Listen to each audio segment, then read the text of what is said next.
Buenas tardes. Vamos a empezar con el tema que viene, que es etapa de salida en audiofrecuencia. En todos los circuitos que veníamos viendo, siempre hablábamos de circuitos de señal, lineales, modelos lineales de pequeña señal. La realidad es que cuando uno tiene un circuito, ¿sí? Cualquiera sea este, es posible que uno tenga que alimentar una carga, ¿sí? Con corriente. Es decir, después de un procesamiento, de una amplificación o de una generación de una señal, puede haber una etapa de salida, ¿sí? Esta etapa de salida va a alimentar con tensión y con corriente nuestra carga. El caso emblemático de esto es un amplificador de audio, ¿sí? Donde la carga es un parlante, es una bobina a la cual hay que alimentarla con corriente o con tensión, es lo mismo. No es lo mismo, pero digamos es equivalente. Entonces, esta parte del circuito, que es la etapa de salida, debería alimentar la carga, pero preservando la forma de onda, ¿sí? del circuito, de nuestro circuito, ¿sí? Es decir, nosotros aplicamos una forma de onda de tensión, por ejemplo, esa etapa de salida va a conservar su forma de onda, ¿sí? No la va a distorsionar, y va a entregar a la carga la corriente que corresponde. Esta carga, bueno, yo puse el caso del amplificador de audio, pero también podría ser un motor de continuo, por ejemplo. Hay muchos sistemas mecánicos que requieren de motores. En particular, los motores, hay un tipo de motor que se usa mucho, pequeños motores, ¿sí? Que son los motores de continuo, ¿sí? Se usan porque son muy versátiles y muy flexibles y muy fácil de controlarlos, ¿sí? Por ejemplo, una soldadora de las viejas, que es básicamente un transformador con un entrehierro, tiene ese entrehierro que se puede mover y ese movimiento se logra con un motor de continuo, ¿sí? Ese motor de continuo hay que alimentarlo. Bueno, sistemas con servomotores o servoactuadores, motores lineales y demás que están alimentados con motores de continuo. Pero fundamentalmente las dos cuestiones que nosotros vamos sobre las cuales vamos a hacer hincapié de la etapa de salida de esta parte, que es lo que vamos a estudiar, son la linealidad y el rendimiento. La linealidad tiene que ver con lo que yo les decía antes, con la necesidad de que la forma de onda se conserve, es decir, que la etapa de salida no distorsione la señal. Y el rendimiento tiene que ver con dos cosas. Uno es no tomar potencia innecesaria de la fuente de alimentación. Todos estos, como todo circuito, la etapa de salida se va a alimentar de una fuente de continua. En definitiva, es una especie de conversor de energía continua a energía de señal. Entonces, no queremos que se consuma potencia sin sentido. Y por otro lado, el otro problema que tenemos es que toda esa potencia sin sentido, o sea, que no va a parar a la carga, vamos a tener que refrigerarla, porque va a generar calor.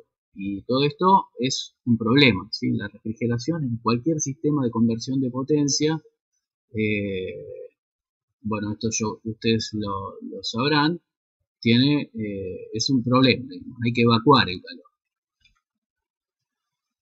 Bueno, brevemente les comento de qué se trata la distorsión. La distorsión, estamos refiriéndonos a distorsión no lineal.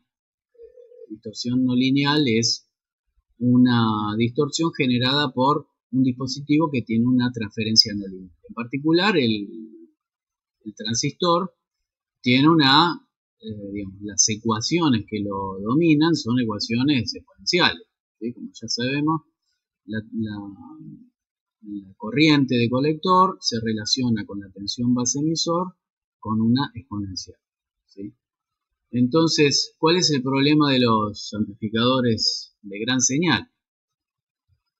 Para ver eso un poco retomemos cómo trabaja un amplificador de pequeña señal, ¿sí? Nosotros tenemos este emisor común, ya lo conocemos, resistencias de polarización, resistencia de colector y salimos por acá, ¿sí? Esta topología tiene ganancia de tensión.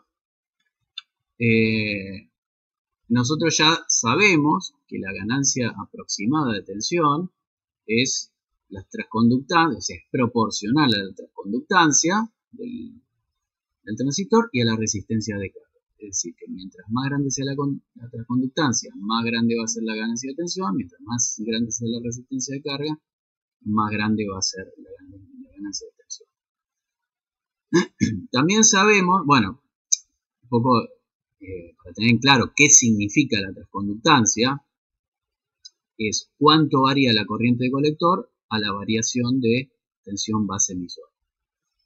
Y esa transconductancia, nosotros ya la usamos, esta formulita, varias veces. Vemos que es proporcional a la corriente de colector dividido los 25 milivolts, la tensión térmica. ¿Pero qué significa esto?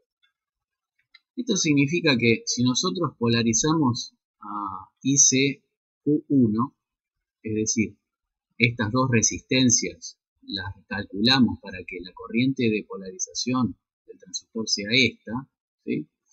Inyectamos a la entrada una tensión BI pico a pico chiquitita, o sea, con una pequeña amplitud, la variación de corriente en el colector, la variación de corriente en el colector va a ser esta, ¿sí? Pero mientras nosotros mantengamos esta amplitud pequeña, este trazo de esta parte de la exponencial se va a parecer una recta y entonces va a haber una proporcionalidad entre esta sinusoide y esta sinusoide. ¿Sí? Es decir, que el sistema va a tener una ganancia constante. Esa ganancia constante, ¿sí?, es la que nosotros calculamos en un circuito de pequeña señal. ¿Por qué es constante? Porque la transconductancia es constante, ¿sí? La transconductancia básicamente es la pendiente de esta rectita que está acá, ¿sí? Ahora, si nosotros polarizamos para una corriente de colector mayor, ¿sí?, ICQ2, inyectamos la misma tensión, acá, la misma tensión de entrada, ahora la cantidad de corriente o la variación de corriente que se produce para esta misma delta BB es más grande, ¿sí? Entonces yo tengo ahora una sinusoide de corriente con un valor pico a pico mucho más grande. Pero como yo mantuve chiquitita esta amplitud, sigo estando sobre un tramo pequeño de la exponencial, ¿sí? Entonces sigue habiendo una proporcionalidad entre esta sinusoide, una proporcionalidad de amplitud, ¿no?, entre esta sinusoide y esta sinusoide de entrada. Ahora bien, ¿qué pasa si yo me polarizo en ICQ3 y en vez de hacer una pequeña excursión de señal en la BBE, hago una la hago más grande? Entonces fíjense que los puntos que corresponden a cada una de esta BBE en el tiempo, ¿sí?, como BBE más grande, se corresponden con la excursión que tiene esa BBE en todo este tramo de la exponencial. Y la excursión ya no puedo suponer que es sobre una recta, porque estoy teniendo una excursión grande.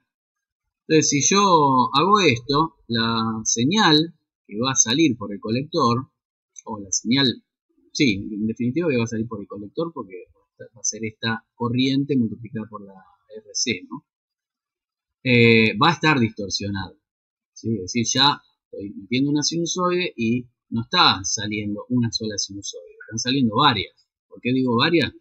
Porque toda señal la puedo descomponer en un montón de sinusoides. ¿Sí? Entonces, la operación del transistor en gran señal implica que yo voy a tener señales más grandes en el, ¿cómo se llama? Entre base y emisor. Entonces ahí ya tengo una distorsión.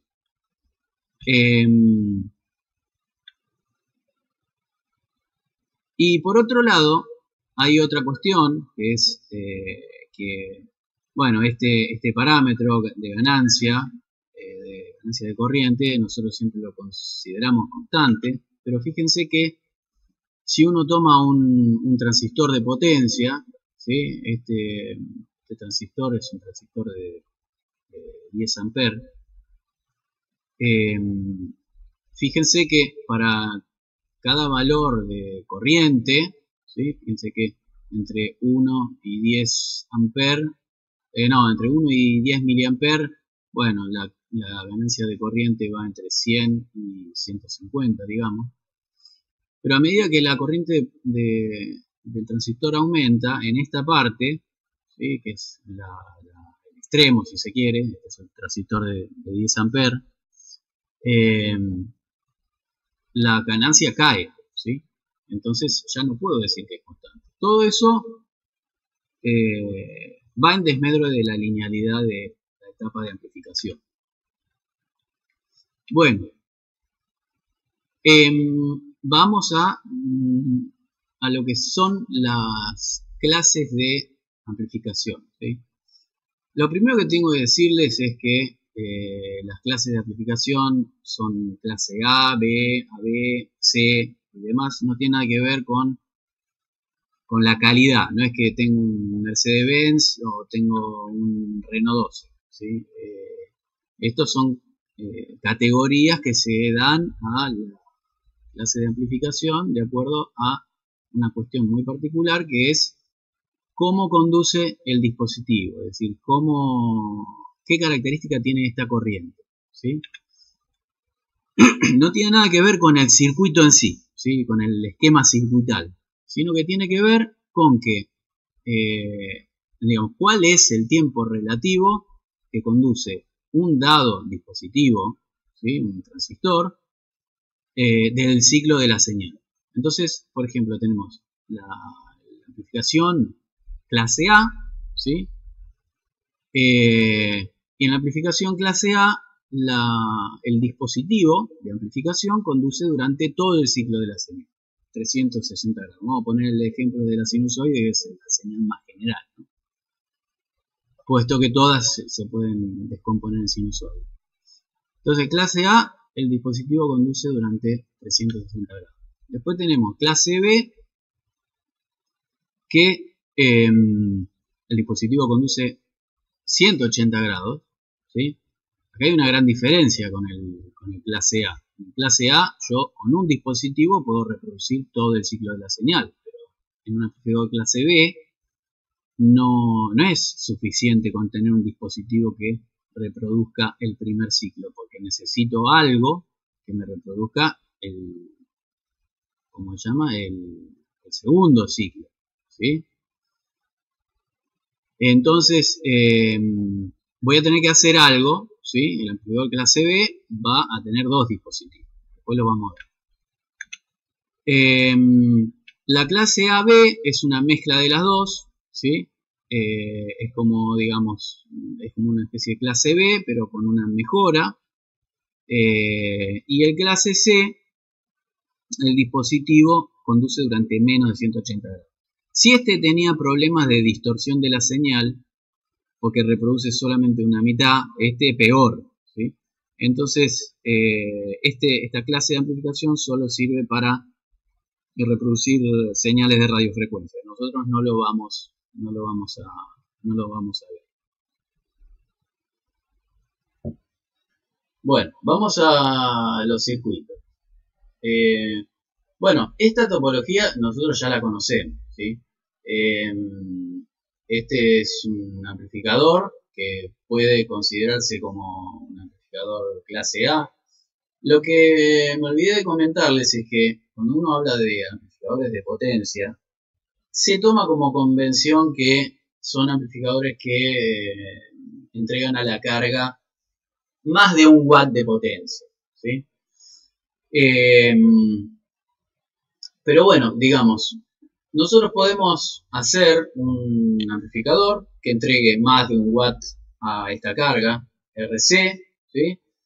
Usando la topología que siempre usamos. Acá yo no escribí no dibujé el circuito de excitación, tampoco nos va a interesar, ¿sí?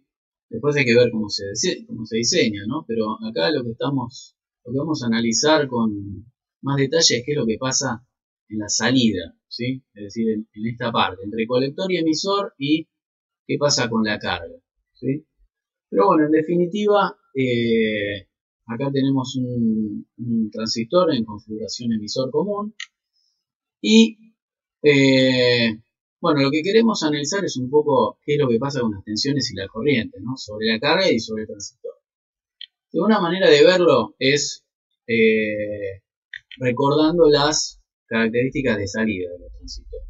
Acuérdense que el transistor es idealmente una fuente de corriente, ¿sí? ¿Qué quiere decir esto? Que, bueno, acá tenemos las curvas de salida, estas las conocen bien. ¿Qué significa una fuente de corriente? Y que si yo fijo la corriente de base, por ejemplo, en 0,2 mA, no importa qué tensión entre colector y emisor tenga, la corriente de colector se va a mantener constante en este valor que está acá, que es más o menos 20 mA. Si yo pongo la corriente en 0,8 mA, aproximadamente, acá ven que hay una variación, entonces un poco es la no linealidad, la no idealidad del transistor, pero más o menos la corriente se mantiene constante alrededor de 80 mA para esta corriente de base, para cualquier tensión colector emisor, ¿sí? Entonces, básicamente, esto es la variación o la curva de salida del transistor, que es la corriente de colector en función de la tensión colector emisor, con la corriente de base como parámetro. Ahora, si yo quiero en este mismo gráfico representar la característica de la carga, fíjense que yo tengo dos cosas en común del transistor y de la carga. Tengo la corriente y tengo la tensión que está relacionada por el Kirchhoff ¿sí? por esta malla de Kirchhoff. Si yo puedo relacionar la tensión colector-emisor con la tensión B0 y la tensión BCC. ¿Sí? Entonces, si yo quiero para este mismo elemento, la misma resistencia, hacer una representación de corriente versus tensión, yo lo que puedo hacer es justamente poner la corriente sobre la carga, sobre la resistencia, que no es otra que la corriente sobre el colector, en función de la tensión BCE. Despejando de acá, ¿no? Y me sale esta recta, ¿sí? Esta expresión de la recta. Fíjense que esto es como si fuera Y, esto es como si fuera X, esto es una recta dependiente negativa que tiene corta el eje en un determinado punto.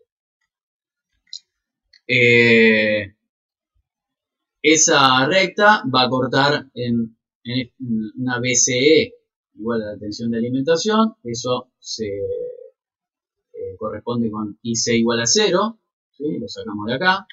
Y el otro punto es donde corta el eje de corrientes para BCE igual a 0. Yo reemplazo BCE igual a 0 acá, esto se me va, y la corriente IC termina siendo BCC sobre BC, que es este punto que está acá. Si yo pongo ese mismo gráfico en las características del transistor, lo que voy a tener es el punto de equilibrio, ¿sí?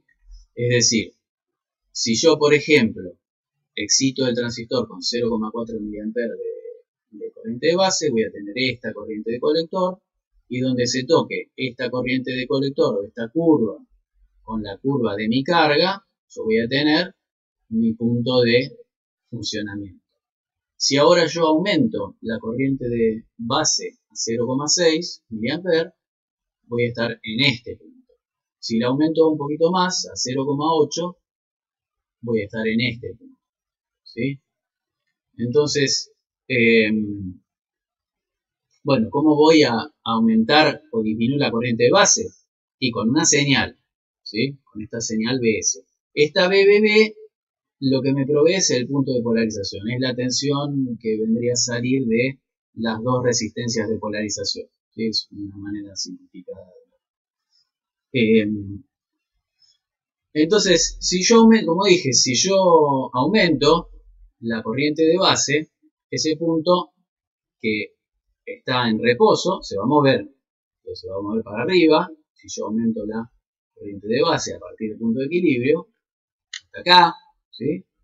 Acá me choco con la BC-SAT, con la tensión colector emisor de saturación. Recordemos que un transistor nunca puede tener tensión cero entre colector y emisor. Y si a partir del punto de reposo disminuyo la corriente de base, me voy para abajo, ¿sí? A corrientes más chicas, ¿sí? Voy variando la corriente de colector de un punto máximo hasta un punto mínimo. Entonces, variando esa corriente de base, yo puedo variar tanto la corriente de colector como la tensión colector-emisor, ¿sí? Entonces, supongamos que esta corriente de colector tiene una componente de polarización y una componente que varía en el tiempo. Y esa variación, bueno, la pongo como una variación sinusoidal, ¿sí? Con una corriente pico IC, seno de omega t. Bueno, como dije, la ICQ la controlo con el punto de polarización y la corriente de señal, la componente de señal, es debida a BS. La pregunta es, si yo me pongo en este punto, mi BC puede ir a partir de acá, puede ir para allá y puede ir hacia acá y después volver, ¿sí? Si yo el punto de polarización lo pongo en este punto que está acá, la sinusoide que yo puedo reproducir es más chiquita. ¿Por qué? Porque si yo pretendo ir hasta allá con un semiciclo positivo, cuando quiera ir al semiciclo negativo me voy a chocar con el eje de BCD igual a 0. Entonces, si yo quiero la máxima amplitud, acá, esperen que lo dibujo en un papel. Si uno tiene la curva de salida, las curvas de salida del transistor, que son IC, corriente de colector en función de BCE, y tiene las curvas de corriente constante, ¿sí? Supónganse que ustedes tienen acá, o sea, están alimentando el circuito con, estamos hablando de esto, ¿no? RC, BCC. Entonces, la recta de carga es tal que corta en BCE igual a BCC y en IC igual a BCC sobre RC.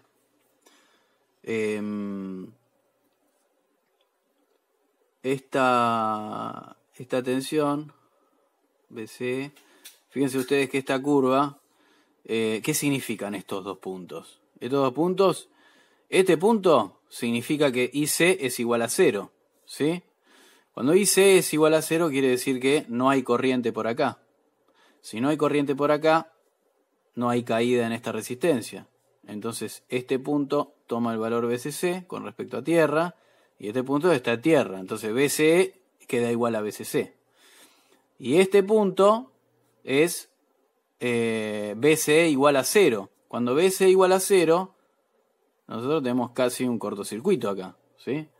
Entonces, cuando BC es igual a 0, ¿qué corriente hay en el colector? ¿Qué corriente hay sobre esta resistencia? Y está este punto a 0 y tengo este punto a BCC. Entonces la corriente es BCC sobre RC, ¿sí? Eso es lo que representa esta recta de carga. Ahora, supónganse que yo polarizo mi transistor acá, ¿sí? Entonces, puedo representar o reproducir una sinusoide que tenga una amplitud máxima verde. ¿Por qué? Porque si yo quiero reproducir una sinusoide de este tipo, acá, ¿sí? ¿Qué es lo que va a pasar con esa sinusoide? Y cuando llegue a BCE igual a BCC, no tengo una tensión mayor, mi límite es BCC, ¿sí? Entonces, esa sinusoide va a ser esto, es decir, que se va a recortar en BCC. Si por otro lado yo polarizo el transistor en este punto, por acá, la máxima sinusoide que voy a poder reproducir es esta, ¿sí? Donde este punto toca BCE igual a 0.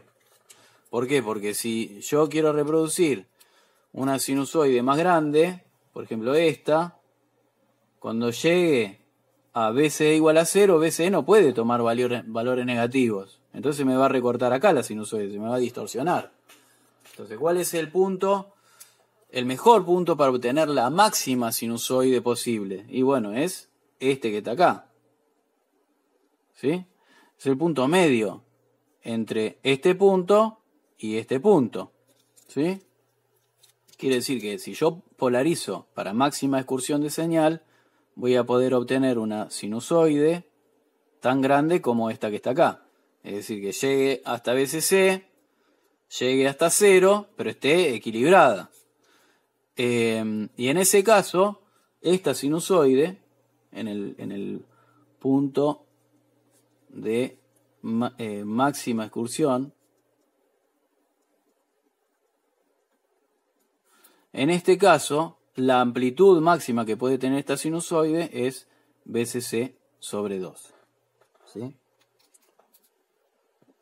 Entonces, bueno, para la máxima excursión tengo que, digamos, tengo un punto de polarización, o debería establecer un punto de polarización, donde la tensión colector-emisor sea BCC sobre 2 y la corriente de colector sea BCC sobre 2 RC.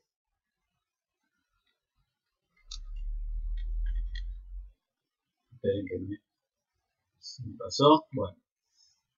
Bien. Entonces vamos a lo que nos interesa. La potencia que entrega la fuente de alimentación, ¿sí? ¿Cómo la tenemos que calcular? Bueno, tenemos tensiones y corrientes que tienen mezclas de señales y componentes continuos, ¿sí? Entonces acá lo que conviene para no perderse y para no creerse en ninguna fórmula es hacer los cálculos por definición, ¿sí?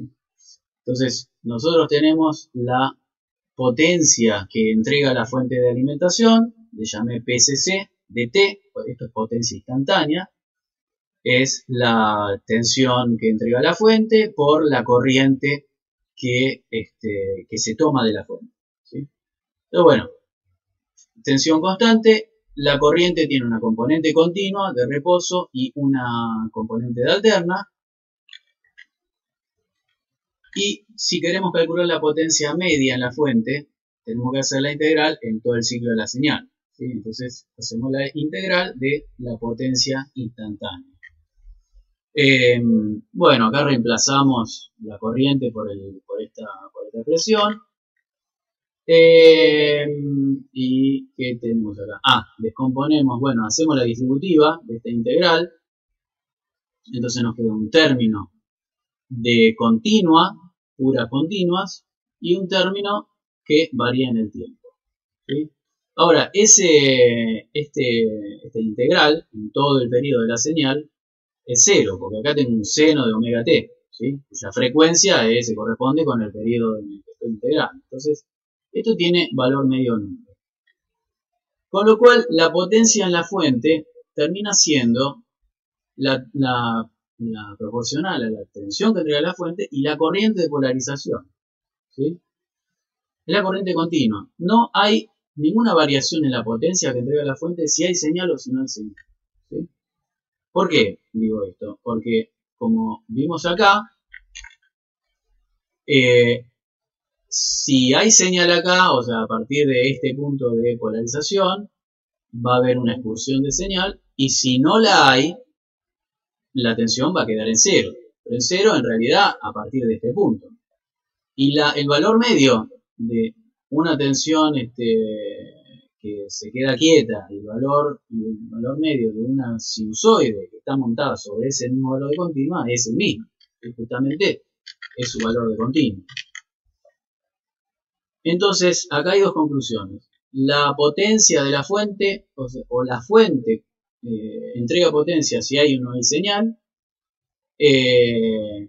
Y como es, si la señal es nula, igual se consume potencia, lo cual es malo, por decir. Si no está funcionando el circuito, igual me está consumiendo energía de la fuente. Ahora, si nosotros polarizamos con el criterio que mencionamos anteriormente para máxima excursión, este punto de polarización tiene que ser BCC sobre 2 veces la resistencia de carga. Bueno, entonces yo me quedaría parado acá, ¿sí? Y en ese caso, la potencia que entrega la fuente es, reemplazando la ICQ por este valor, me queda esto, ¿sí? Así que es proporcional al cuadrado de la BCC y a 2 veces la resistencia de carga. Potencia de salida total. Acá voy a contabilizar la potencia, toda la potencia, porque fíjense que, ¿por qué digo toda? Porque acá tengo una potencia de continua y una potencia de alterna. Después voy a hacer un cálculo del rendimiento usando solo la potencia de alterna, porque es la potencia de señal. Pero si yo calculo la potencia que se disipa en la resistencia de carga, ¿sí? Esa es la corriente total eficaz por RC. Entonces ahora lo que tengo que hacer es el valor eficaz de esta corriente. No voy a seguir las cuentas así, eso lo pueden hacer ustedes con la filmina o por el libro, ¿sí? Pero la conclusión a la que me interesa llegar es que, bueno, como dije, va a haber una componente de continua en la carga, que es indeseable en realidad, no me interesa disipar esa potencia, pero bueno, el circuito funciona de esta manera. Y una componente de alterna. Si yo de nuevo utilizo el criterio de polarización para excursión máxima, que es este que está acá, ¿sí? Esta potencia, fíjense que tiene una componente continua que es fija y una que es variable, ¿sí? Si yo pongo esta corriente eficaz en términos de una B0, ¿sí? Que tiene que ver con el valor, con el valor pico de la sinusoide,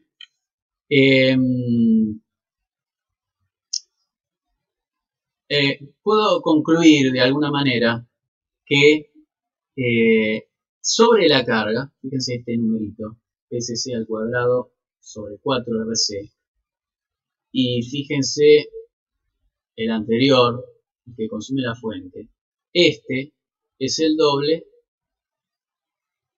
este que está acá, o sea, este es la mitad de la potencia de la fuente. Quiere decir que esta topología, clase A, disipa siempre en continua o despilfarra el 50% de la potencia de la fuente, lo cual es un delirio, ¿verdad? Bueno, en cuanto al rendimiento de conversión se mide como la potencia que se disipa en la resistencia de carga, pero la parte de alterna, dividido la potencia total que se consume de la fuente. Si uno hace esta cuentita, a lo que llega es a lo siguiente, que el rendimiento aumenta, mejor dicho, mientras más grande sea la señal que estoy amplificando. ¿Sí? Fíjense que si yo no estoy entregando potencia de alterna a la carga, esta V0 pico se me hace 0 y el rendimiento es 0. ¿Sí? O sea que esta es una condición pésima. Y por otro lado, el rendimiento máximo se alcanza cuando esta V0 pico llega a su valor máximo, que no puede ser cualquiera, porque está limitado por la fuente de alimentación. Entonces, como dijimos, si yo polarizo para máxima función, la tensión pico, sinusoide pico, que puedo tener, máxima es VCC sobre E. En ese caso, el rendimiento es máximo para esta etapa y vale 25%, ¿sí? Que es bajísimo. Por eso, esta clase de amplificación se caracteriza por tener un bajo rendimiento. Bueno, y por último, para esta clase de amplificación, lo interesante es calcular la potencia que disipa el transistor. Acá hay tres cosas, en el balance de potencia hay tres cosas. La fuente, el transistor y la carga. Nosotros vamos a despreciar la potencia que es necesaria para polarizar el transistor y para excitarlo, ¿sí? Porque se supone que como el transistor amplifica mucho, esa potencia es chiquitita. Ahora, en el balance de potencia siempre está la fuente que entrega potencia y el transistor que la disipa y la carga que la disipa, ¿sí? Entonces nosotros podemos establecer una relación que sea potencia de fuente igual a potencia de carga más potencia en el transistor. Entonces, volviendo a ese balance, a la ecuación, yo podría calcular la potencia que disipa el transistor como la resta entre PCC y la potencia de salida. Si yo reemplazo esas dos expresiones y hago un poco de mínima álgebra, fíjense que la potencia que disipa el transistor tiene un término positivo, que es constante, y tiene un término que varía con la amplitud de la señal, ¿sí? Pero que se resta a este término positivo.